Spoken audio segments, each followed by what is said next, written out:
দুজন ব্যক্তির ঘটনা পড়লাম। একজন ব্যক্তি প্রচণ্ড রকম আবেদ, প্রচুর ইবাদত করে। আপনারা জানেন ইবলিসও কিন্তু আবেদ ছিল, ইবলিস কিন্তু প্রচুর ইবাদত করেছে।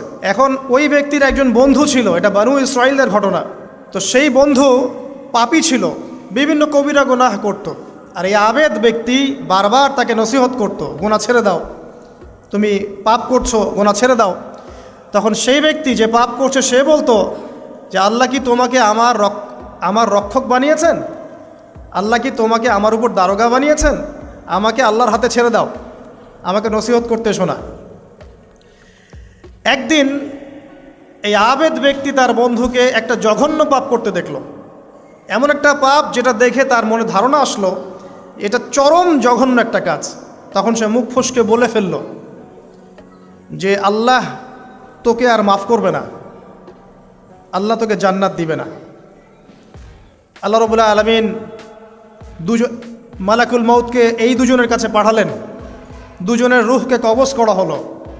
এবার আল্লাহ পাক তার সামনে তাদেরকে উপস্থাপন করে বললেন যে তোমাকে আমার রহমত সম্পর্কে কে গ্যারান্টি দিয়েছে যে আমি কাউকে রহমত করব কি করব না?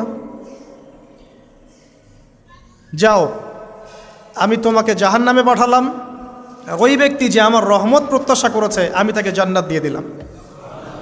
দেখুন, এই হাদিসটা শুনলে মনে হয় বাহ্যিক হয়তোবা মুখের একটা কথার কারণেই সে জাহান্নামে চলে গেল। আসলে বিষয়টা এমন নয়। বিষয়টা আমি আপনাকে বোঝাচ্ছি। বিষয়টা হচ্ছে ইবলিসের মতো।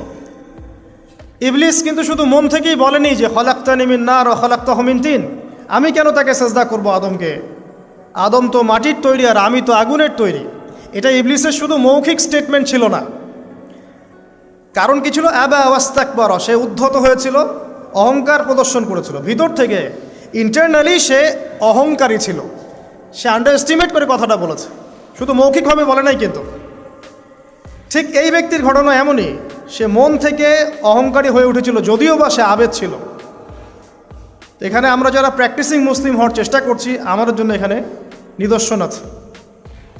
পাঁচ ওয়াক্ত নামাজ পড়েই ভেবে বসবেন না যে অনেক কিছু করে ফেলছে, এক চিল্লা দিয়ে মনে করে ফেলবেন না যে দিনের জন্য অনেক কিছু করে ফেলছে। একটা হজ করেছেন, ওমরা করেছেন, সিয়াম রেখেছেন, দিনের জন্য দান সদকা করেছেন, একটা মাদ্রাসা মসজিদ করেছেন, ভেবে বসবেন না আপনি সব অনেক কিছু করে ফেলেছেন এবং অন্যরা সব ককরোচ তেলাপোকা, ওরা জাহান্নামে যাবে, এমনটা মনে করবেন। জানি না আমরা যে কার আমলের কতটুকু আল্লাহর কাছে কবুল হচ্ছে। তো এখানে এই ব্যক্তির সমস্যা ছিল এই, সে নিজের আমলটাকে অনেক ভারী মনে করছিল এবং সে স্টেটমেন্ট দিয়ে ফেললো যে তোকে আল্লাহ পাক মাফ করবে না।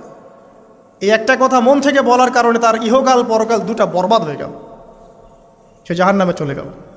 ঠিক আরেক ব্যক্তির ঘটনা আছে এমন, এগুলো সবগুলো রেফারেন্স আছে। এক ব্যক্তি প্রচুর ইবাদত করত, আল্লাহ পাক তার ইবাদত করার জন্যে পাহাড়ের চূড়ায় একটা সুন্দর ব্যবস্থাও করে দিয়েছিলেন। সেখানে ডালিম গাছ হতো, ঝর্ণা আসতো, খাবারের কোনো অভাব নাই। হাদিস এসেছে 500 বছর সে ইবাদত করেছে। কত বছর? কিয়ামতের মাঠে এই ব্যক্তির অবস্থা এমন হবে, তাকে জান্নাতে প্রবেশ করানোর জন্য নিয়ে যেতে বলা হবে যাও আমার রহমতে জান্নাতে চলে যাও। আল্লাহ পাক তাকে এই কথাটা বলবেন, কিন্তু এই ব্যক্তি বলবে আমার আমলের কারণে আল্লাহ পাক বলবেন আমার রহমতে জান্নাতে চলে যাও। ব্যক্তি বলবে আমার আমলের কারণে।